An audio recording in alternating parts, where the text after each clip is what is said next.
शाप मुक्ति। पाठ प्रवेश। बचपन में अनजाने में की गई गलतियां कभी कभी जीवन की धारा को ही मोड़ देती हैं। अपनी अक्षम्य भूल का सुधार करने और उसकी भरपाई करने में कभी कभी व्यक्ति अपने चरित्र में सुधार लाने का पूरा प्रयत्न करता है। एक दिन ऐसा हुआ कि मैं अपनी बूढ़ी दादी की आंखों का इलाज कराने दिल्ली के एक बड़े प्रसिद्ध नेत्र चिकित्सक डॉक्टर प्रभात के पास गया।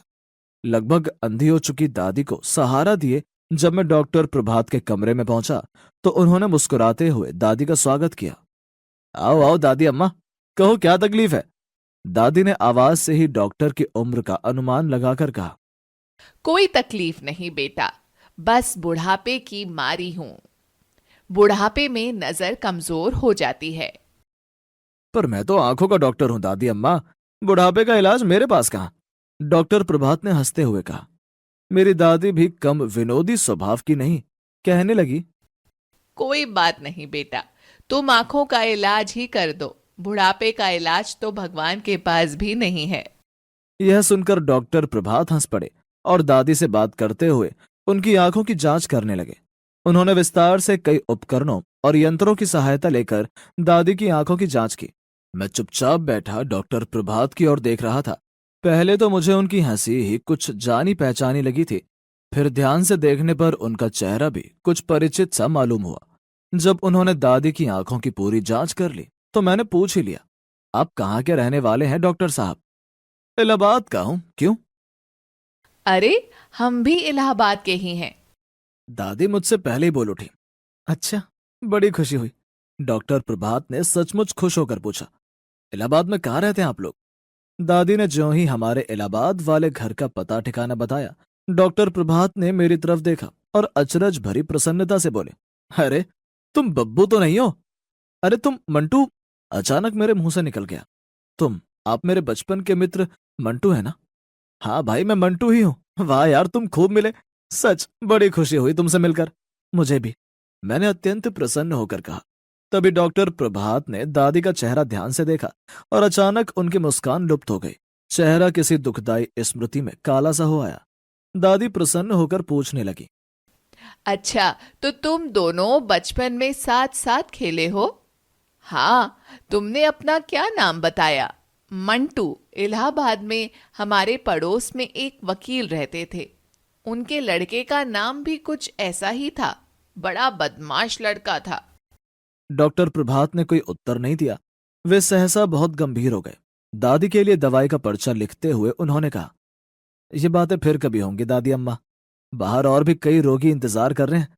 मैं तुम्हारी दवाई लिख रहा हूं, फिर अगले सप्ताह आज के ही दिन आ जाना। तुम्हारी आंखों का ऑपरेशन करना होगा। ईश्वर ने चाहा तो तुम्हारी आंखें अच्छी हो जाएंगी। बाहर आते ही दादी ने मुझसे पूछा, यह उसी वकील का बेटा मंटुआ था ना? हाँ दादी, बचपन में मेरे साथ पढ़ता था। बस, तो अब इसके पास दोबारा आने की जरूरत नहीं। मैं इस दुष्ट के हाथों अपनी आंखें नहीं फुड़वाऊंगी। तू भूल गया इसने वहां इलाहाबाद में क्या किया था? क्या किया था? अरे, तुझे याद नहीं?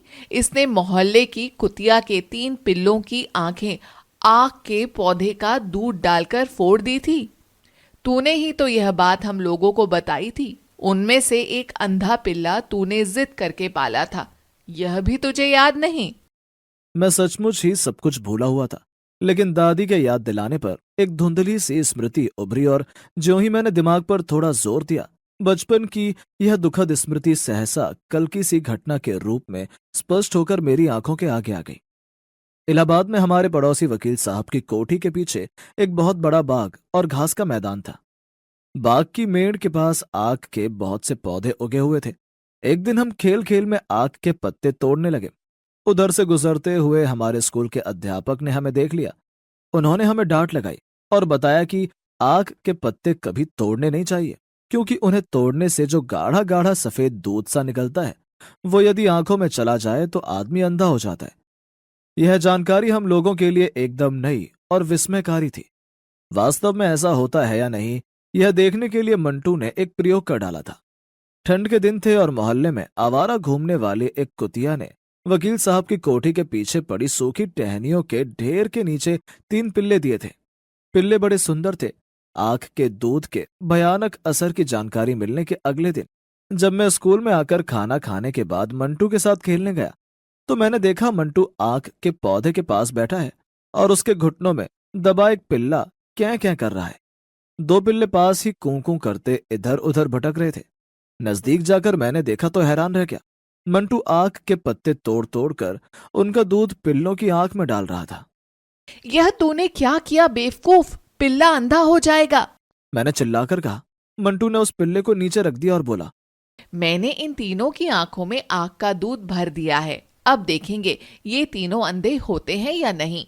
उस गाढ़े चिपचिपे दूध से तीनों पिल्लों की आंखें बंद हो गईं।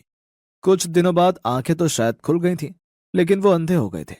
मंटू के इस कुकृत्य की जानकारी केवल मुझे ही थी। मैंने उसे उन प्यारे प्यारे पिल्लों को अंधा बना देने के लिए बहुत भला बुरा कहा था।